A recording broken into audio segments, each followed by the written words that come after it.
两位兄弟姊妹，大家平安，真欢喜，搁一届和咱做伙来分享上帝的话。今日咱要做伙来看《列王记》上卷的第19到20章。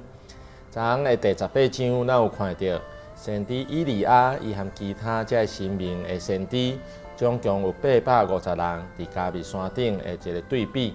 最后的结果证明，只有以利亚所侍奉的耶和华上帝，是通听人祈祷、大有气力的上帝。遐会侍奉巴力和阿瑟拉，即个假的先知，也拢互百姓来抬死。19章有记载，这件代志引起王后亚瑟别的一个受气，伊就抓要抬以利亚，所以以利亚只好起来逃走，走到犹大南部的别是巴。以利亚为着安尼嘛，感觉真灰心、真丧志，失去继续向前的一个动力。伊甚至向上帝来求死。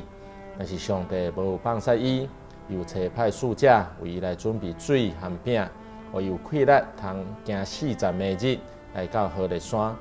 伫何烈山的山顶，上帝以利亚来讲话，但是伊并无伫接续出现的大风、地动和大火内底来显现，伊是通过一个微细的声以利亚来讲话。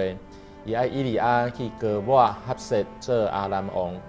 高立耶和华做以色列王，也高立以利沙来做先知。伫这段经文内底的风、地动和火，拢是自然界内底，通互人真惊吓的一个气力。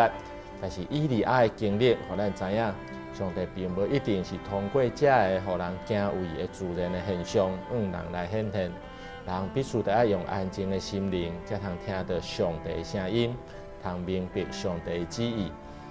20章记载以色列国和阿兰国的2场的战争，这2场战争的结果，拢是以色列国用非常少的人数来打赢阿兰。最后阿兰王便哈达也受掠，但是以色列王阿哈却是无照上帝的心意来做，伊将便哈达来放走。但是这嘛至到后来，这2个国家有持续不断的这个战争。这一章的记述嘛，互咱看到上帝的信息。虽然当时以色列国的阿哈王和大多数的百姓拢无敬畏上帝，但是上帝犹原保守因伫战争内底通得到胜利，因为上帝纪念甲因的祖先所立的约。但是最后，因也得爱为了家己的唔信和背逆来付出代价。愿咱通做伙来学习，专心敲找这个搁真搁活、大有气力的上帝。伫咱生命大款的征战内面，拢通得胜有存。